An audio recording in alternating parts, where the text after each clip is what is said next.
నమస్తే నేను మీ Gopi welcome back to our channel. ఈరోజు మనతో వచ్చరికి సీనియర్ జర్నలిస్ట్ జగదేవ్ గారు ఉన్నారు. సార్ నమస్తే సార్. నమస్తే సార్. బర్రలెక్క మొన్న తెలంగాణ ఎలక్షన్లో ఆమె ఒక ట్రెండ్ అయి నిలిచింది. ముఖ్యంగా యువకుల కోసం ప్రజల్లో తిరిగి ఎమ్మెల్యేగా పోటీ చేసి ఓడిపోయింది. సో మరలా ఈరోజు యువకుల కోసం జాబ్ సంబంధించిన దాంట్లో టీఎస్పీజీ దగ్గర ధర్నా అయితే చేపట్టారు. సో ఈ ధర్నాలో ఆమె అయితే ఈరోజు అరెస్ట్ కావడం జరిగింది. సో ఏం జరిగిందంటారు?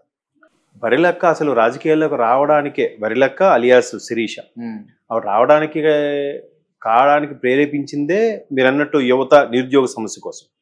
అసలు ఆవిడ బరిలగ్గా ఫేమస్ అయ్యి నా దగ్గర ఉన్న 2 బరిలను అమ్ముకొని నేను కోచింగ్ తీసుకొని గ్రూప్ 2కి దానికి చాలా సివియర్గా ప్రిపేర్ అయ్యాను. ఆఖరిలో ఇట్లా అవకతవకలు జరిగాయి. దాని మీద కనీసం ప్రభుత్వం కంటి తుడుపు చర్యలు కూడా కనీసం చేయలేదు.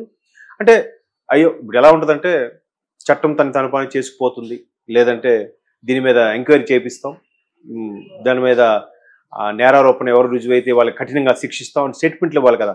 అలా కూడా ఏం స్టేట్మెంట్లు ఇవ్వలేదు. సింపుల్గా ఇది జరిగింది అంతే. దాని గురించి ప్రభుత్వం కానీ, ప్రభుత్వ తరపున మంత్రులు కానీ, ప్రభుత్వ తరపున అధికారులు కానీ ఎవ్వరు స్పందించలేదు.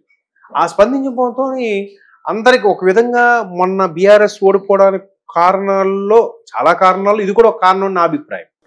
తర్వాత ఒక అమ్మాయి క్రాస్ రోడ్స్ దగ్గర ఆర్టీసీ క్రాస్ రోడ్ సూసైడ్ చేసుకోవడం కూడా మనం చూసాం. అంటే అసలు కారణం తెలియదు కానీ దీనికోసమే ఆమె సూసైడ్ చేసుకుంది. ఆమె కళలన్నీ నీరు గారిపోయాయి కాబట్టి దీని మీద ఎన్నో ఆశలు పెట్టుకోవడం వల్ల ఆమె పేరు కూడా నిహారిక ఏదో సంథింగ్ పేరు గుర్తులేదు నాకు. సో ఆ అమ్మాయి సూసైడ్ చేసుకుంది అన్నట్టుగా వచ్చింది. ఆ తర్వాత ఈమె బరిలక్క అలియాస్ శిరీష అనూహ్యంగా రాజకీయాల్లోకి రావడం, కేవలం యువత కోసమే, యువత నిరుద్యోగం కోసమే నేను రాజకీయాల్లోకి వస్తానని స్టేట్మెంట్ ఇవ్వడం. అంటే ఒక సామాన్య కార్యకర్తగా లేదా సామాన్య వ్యక్తిగా, కామన్ మ్యాన్గా ప్రశ్నించే కన్నా ఒక ప్రజాప్రతినిధిగా అసెంబ్లీలో ప్రశ్నించడము, లేదంటే ప్రజాప్రతినిధిగా అసెంబ్లీలో దీనికోసం పోరాడడానికి బాగుంటుందనే ఉద్దేశంలో మరి ఆమె వెనక ఎవరున్నారనే విషయం అప్పుడులో రకరకాల వార్తలు వినిపించినప్పటికీ కూడా ఆమె ఎందుకో తెలంగాణ అసెంబ్లీ ఎన్నికల సమయంలో మాత్రం చాలా హాట్ టాపిక్గా మారారు. సోషల్ మీడియాలో బాగా వైరల్ అయ్యారు. సో అటువంటి బరిలక పాపం ఇటువంటి బ్యాక్గ్రౌండ్ లేని వాళ్ళకి ఇవాళ రేపు గెలవడం కష్టం కదా. నిజాయితీగా ఉండేవాళ్ళు గెలవడం చాలా అరుదు. మేబీ ఆవిడ బ్యాక్గ్రౌండ్ లేకపోవచ్చు, అంత నేము ఫేమ్ కూడా లేదు. కేవలం సోషల్ మీడియా వేదికగానే ఆవిడ నేము ఫేమ్ తెచ్చుకున్నారు తప్ప అంతగా ఇది ఆకట్టుకోలేకపోయారో, లేదా ఇప్పుడున్న రాజకీయ ట్రెండ్ ప్రకారం సరిగ్గా పంచలేకపోయారో తెలియదు కానీ ఆవిడ గెలవలేదు. ఇప్పుడు తర్వాత ఎంపీ లోక్సభ ఎన్నికల్లో కూడా ఆవిడ గెలుస్తారు, మేబీ కాంగ్రెస్లో ఒకటి చేరొచ్చు, కాంగ్రెస్ ప్రభుత్వం సపోర్ట్ ఇవ్వచ్చు అంటే రకరకాల వార్తలు ఇచ్చాయి. అంతకుముందు కూడా గాలి జనార్దన్ రెడ్డి లాంటి వ్యక్తులు సర్వే చేయించారు, ఆమెకు సపోర్ట్గా ఉండొచ్చు, ఆవిడ నెక్స్ట్ లోక్సభకి కంటెస్ట్ చెయ్యొచ్చు అని వార్తలు కూడా వచ్చాయి. ఏది ఏమైనా తర్వాత ఆవిడ కనిపించలేదు, తెరమరుగైపోయినట్టు వార్తల్లో కనబడలేదు. మరలా ఇప్పుడు ఆల్మోస్ట్ వాళ్ళు డిసెంబర్లో ఎన్నికలు అయిపోయిన తర్వాత, నవంబర్ అయిపోయి డిసెంబర్లో గవర్నమెంట్ ఫామ్ అయిన తర్వాత ఇంచుమించు 7 నెలల తర్వాత మరలా ఇప్పుడు ఈరోజు టీజీపీఎస్సీ సో టీఎస్ది టీజీ చేసేసారు. దాని ముందు ఆవిడ ధర్నా చేయడం చేస్తే మరి ఎట్లాగో శాంతి భద్రతల సమస్యలో కానీ, లేదంటే ట్రాఫిక్ సమస్యలకి ఉల్లంఘనకు సంబంధించిన కానీ పోలీసులు అనే వాళ్ళు అదుపులోకి తీసుకుంటారు. అరెస్టు అని అంటారు కానీ అదుపులోకి తీసుకొని సాయంత్రం వరకు ఉంచి వాళ్ళకి మర్యాద చేసి మళ్ళీ పంపించేస్తుంటారు. ఇక్కడ చాలా ధర్నాలు కూడా లైవ్లీ మీడియాలో ఉన్నప్పుడు చూశాను. రిపోర్టింగ్ అప్పుడు అబ్జర్వ్ చేసినప్పుడు ఏంటంటే ఈ ధర్నా చౌక్ వాడి దగ్గర కూడా చాలా మంది ధర్నా చేసినప్పుడు వాళ్ళని మర్యాదపూర్వకంగా వ్యాన్లోకి ఎక్కించి మళ్ళీ వాళ్ళకి అన్ని సదుపాయాలు కల్పించి ఈవినింగ్ వాళ్ళతో సంతకాలు పెట్టించుకొని పంపించేస్తుంటారు. సో ఇప్పుడు కూడా ఆవిడ మరలా ఏదైతే కొత్త గవర్నమెంట్ వచ్చినా కూడా ఇంకా పూర్తి స్థాయిలో నోటిఫికేషన్స్ ఏమీ వేయలేదని, డిఎస్సి నోటిఫికేషన్ కూడా ప్రకటిస్తారు అన్నారు కానీ అది ఇంకా పూర్తి స్థాయిలో రూపుదిద్దుకోలేదు. అంటే ప్రభుత్వానికి వ్యతిరేకంగా మాట్లాడింది రేవంత్ రెడ్డి డౌన్ అదేవిధంగా కాంగ్రెస్ ప్రభుత్వం కూలిపోవాలి అన్నట్టుగా కొన్ని ప్లకార్డులు పెట్టుకున్నారు, ఆ నినాదాలు చేశారు కాబట్టి ఆమెను అరెస్ట్ చేశారు. అది సహజం. అది ఎందుకంటే అక్కడ ప్రభుత్వం ఎవరుంటే ప్రభుత్వం మీద నిరసన తెలియజేస్తారు. యువత కానీ, నిరుద్యోగ సమస్య ఎక్కడున్న వాళ్ళు, రైతులు కానీ అక్కడ ఈ పలానా పార్టీకి ఫేవర్గా చేయాలి, పలానా పార్టీకి ఫేవర్గా చేయకూడదని కాదు. అక్కడ ప్రభుత్వం ఎవరిదుంటే వాళ్ళది మీదే నిరసన తెలియజేయడం జరుగుతుంది. సో ప్రస్తుతానికి రేవంత్ రెడ్డి గారి ప్రభుత్వం, కాంగ్రెస్ ప్రభుత్వం ఉంది కాబట్టి ఆ విధంగా నిరసన తెలియజేయడంలో తప్పులేదు. ఎందుకంటే ఆల్రెడీ ప్రభుత్వం వచ్చి 7 నెలలు కావస్తుంది. ఇప్పుడు మొన్న ఆంధ్రాలో చూసుకోండి, ఆయన వచ్చిన మరుక్షణమే మెగా డిఎస్సీ సంతకం పెట్టారు. సో అది ఇంకా 1 month 2 months లో మొత్తం రూపుదిద్దుకుంటుంది. దాని టెట్ నోటిఫికేషన్ ఎప్పుడు, డిఎస్సి నోటిఫికేషన్ ఎప్పుడు, రిక్రూట్మెంట్, ఇవన్నీ వరుస పెట్టి ఒక షెడ్యూల్ డిసైడ్ చేసి, సో ఇక్కడ ఇంకా ఇవ్వలేదు. ఆ డిఎస్సి మీద కూడా ఇంకొంచెం మెలికి పెడతారు అన్నట్టుగా ఇంతకుముందు ఎవరో బీఈడి చేసిన ఒక అభ్యర్థి మాట్లాడుతుంటే విన్నాను. ఓకే. సో అట్లాంటి ఉద్దేశంలో మేబీ నిరుద్యోగ సమస్య ఇంకా కొనసాగుతున్నట్ల ఉద్దేశంతో ఆవిడ మరలా ప్రజల్లోకి వచ్చారేమో అనుకుంటున్నాను. అండ్ మోర్ ఓవర్ జనాల్లో మనుగడలో కూడా ఉండాలిగా.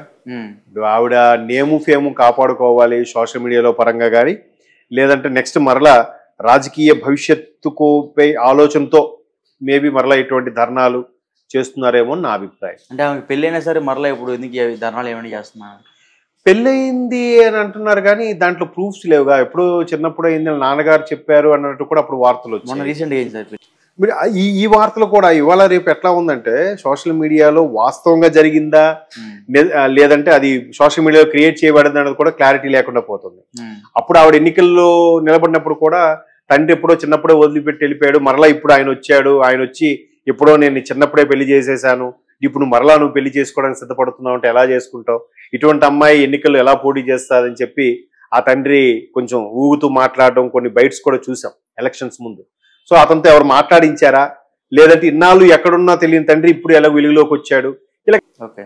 సో అటువంటి నేపథ్యంలో ఇప్పుడు మరలా రీసెంట్ గా పెళ్లి చేస్తుందన్న విషయం కూడా నేను ఎక్కడ చూశాను కానీ అది నాకు పూర్తి స్థాయిలో నమ్మకం బొద్దు కావట్లేదు. ఎందుకంటే చాలా సందర్భాల్లో ఇప్పుడు ఒక పలానా టెంపుల్ ఉంది, ఆ టెంపుల్లో ఈ మహిమ జరిగింది, ఇలా జరుగుతుందంట అని చెప్పి ఒక వీడియో ఉంటుంది.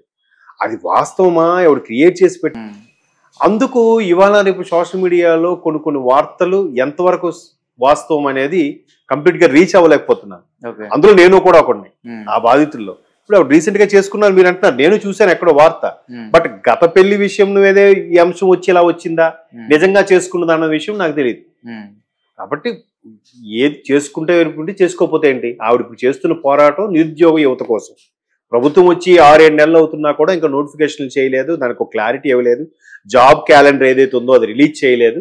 చేయాలి కాబట్టి ప్రభుత్వం మీద ప్రభుత్వ జులుం నశించాలి, పోలీసులు అరాచకం నశించాలి, లేదంటే ప్రభుత్వం డౌన్ లేదా ముఖ్యమంత్రి డౌన్ అని అరుస్తూ ఉంటారు. అక్కడ రేవంత్ రెడ్డి గారు కాదు, సహజం. ఇంతకుముందు బీఆర్ఎస్ అదే మొన్న ఎన్నికల ముందు కూడా గ్రూప్ 2 అంశం మీద ప్రభుత్వం వ్యతిరేకంగానే యువత అందరూ పోరాడారు కదా. అక్కడ ఏది చేమ చిటుక్కన్నా, ఎక్కడ శాంతి భద్రత లోపం వచ్చినా, ఏదైనా చట్టాల్లో తేడాలు వచ్చినా కూడా ఫస్ట్ ప్రభుత్వానికి ఇంపాక్ట్ పడుతుంది. కాబట్టి మీరు అన్నట్టు కాంగ్రెస్ ప్రభుత్వం డౌన్, రేవంత్ రెడ్డి డౌన్ అనే పదాలు నిరసన తెలియజేసడంలో సర్వసాధారణమైనటువంటి పదాలు. చూద్దాం మరి ఆవిడ మరలా వార్తల్లోకి వచ్చే ప్రయత్నం చేస్తున్నారంటే ఆవిడ నెక్స్ట్ ప్రణాళిక ఏముంటుందో let us wait and see. Okay sir, thank you sir. అసలు కారణం తెలియదు కానీ దీనికోసమే ఆమె సూసైడ్ చేసుకుంది, ఆమె కళలన్నీ నీరు గారిపోయాయి కాబట్టి దీని మీద ఎన్నో ఆశలు పెట్టుకోవడం వల్ల ఆమె పేరు కూడా నిహారిక ఏదో సంథింగ్ పేరు గుర్తులేదు నాకు. సో ఆ అమ్మాయి సూసైడ్ చేసుకుంది అన్నట్టుగా వచ్చింది. ఆ తర్వాత ఈమె బరిలక్క అలియాస్ శిరీష అనూహ్యంగా రాజకీయాల్లోకి రావడం, కేవలం యువత కోసమే, యువత నిరుద్యోగం కోసమే నేను రాజకీయాల్లోకి వస్తానని స్టేట్మెంట్ ఇవ్వడం. అంటే ఒక సామాన్య కార్యకర్తగా లేదా సామాన్య వ్యక్తిగా, కామన్ మ్యాన్గా ప్రశ్నించే కన్నా ఒక ప్రజాప్రతినిధిగా అసెంబ్లీలో ప్రశ్నించడము, లేదంటే ప్రజాప్రతినిధిగా అసెంబ్లీలో దీనికోసం పోరాడడానికి బాగుంటుందనే ఉద్దేశంలో మరి ఆమె వెనక ఎవరున్నారనే విషయం అప్పుడులో రకరకాల వార్తలు వినిపించినప్పటికీ కూడా ఆమె ఎందుకో తెలంగాణ అసెంబ్లీ ఎన్నికల సమయంలో మాత్రం చాలా హాట్ టాపిక్గా మారారు, సోషల్ మీడియాలో బాగా వైరల్ అయ్యారు. సో అటువంటి బరిలక పాపం ఇటువంటి బ్యాక్గ్రౌండ్